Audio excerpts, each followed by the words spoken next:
नमस्कार मंडळी, तर हा व्हिडिओ शेवटपर्यंत नक्की पहा। तर उन्हाळा जवळ आलेला आहे, तर आंब्यानुसारच अजून एक गोड काटेरी असतं बाहेरून पण गोडसर असतं आतून एक फळ म्हणजे फणस। तर फणसाची एक छान अशी मी रेसिपी आज तुम्हाला या व्हिडिओ थ्रू दाखवणार आहे। फणसाचे अनेक प्रकार आहेत, त्यातला हा एक प्रकार म्हणजे काप्या। आणि हा फणस कापण्याआधी आपल्याला सुरीला तेल लावावे लागते, तसेच जो व्यक्ती कापणार आहे त्याच्या दोन्ही हातांना तेल लावून घ्यायला लागते, कारण ह्याच्यामध्ये एक चिकट चीक असतो, त्यामुळे ही काळजी आपल्याला घ्यावी लागते।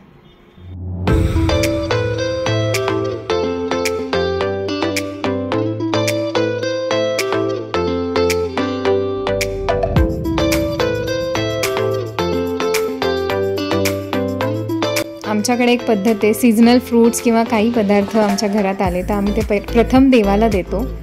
चला रेसिपीला स्टार्ट करूयात। तर मी इथे मिक्सरच्या जारमध्ये फणसाच्या बिया वेगळ्या काढलेल्या आहेत आणि गर मिक्सरच्या जारमध्ये मिक्स करण्यासाठी घेतलेला आहे। त्यात थोडीशी साखर घेतलेली आहे। आता फणस किती गोड आहे त्यानुसार तुम्ही साखर ॲड करा। तर मी मिक्सर फिरवून घेतलेला आहे आणि त्याची पेस्ट बनवलेली आहे। ती आता आपण कढईमध्ये थोडंसं तूप घालून आटवून घेणार आहोत।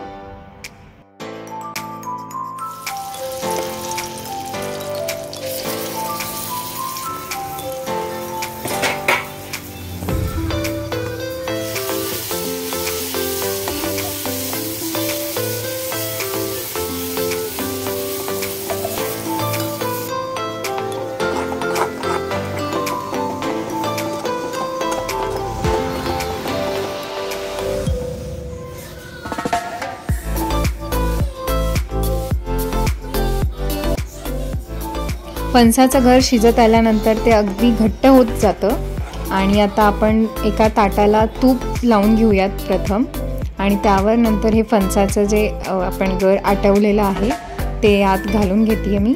आणि जसं आपण आंबा पोळी करतो तसं हे पसरवून घ्या व्यवस्थित।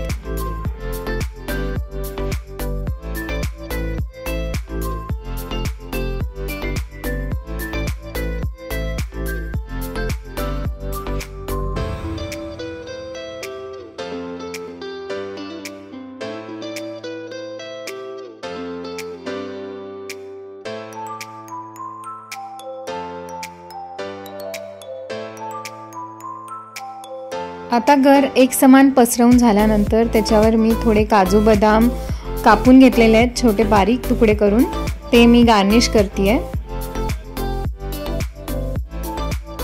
आता हे ताट एका रुमालाने झाकून ठेवूयात। उन्हामध्ये 2 दिवस किमान सूर्यप्रकाशात हे वाळवून द्यायचं आहे, जसं आंबापोळी आपण उन्हामध्ये वाळवतो तसंच अगदी छान व्यवस्थित 2 दिवस ऊन द्या। इथे मी बिया सुद्धा उन्हात सुकवतेय, त्यानंतर बॉईल करून खूप छान लागतात। आंबा वडीचे जसे आपण काप करतो तसे मी इथे काप करून घेतलेले आहेत आणि आपली फणसाची पोळी किंवा फणस वडी म्हणू शकता ह्याला, ती तयार झालेली आहे। आणि ही तुम्ही फ्रीजमध्ये ठेवू शकता, साधारण 15 ते 20 दिवस ती आरामात टिकते छान आणि टेस्टी पण लागते। नक्की ट्राय करून पहा। तर ह्या पूर्ण रेसिपीचं क्रेडिट माझ्या आजीला जातं, कारण तिने मला हेल्प केलेली आहे, तिने मला ही रेसिपी शिकवलेली आहे आणि म्हणून मी तुम्हाला शेअर करू शकली आहे। आणि थोडीशी हेल्प मला स्वरांशने सुद्धा केलेली आहे, तर थँक्यू सो मच।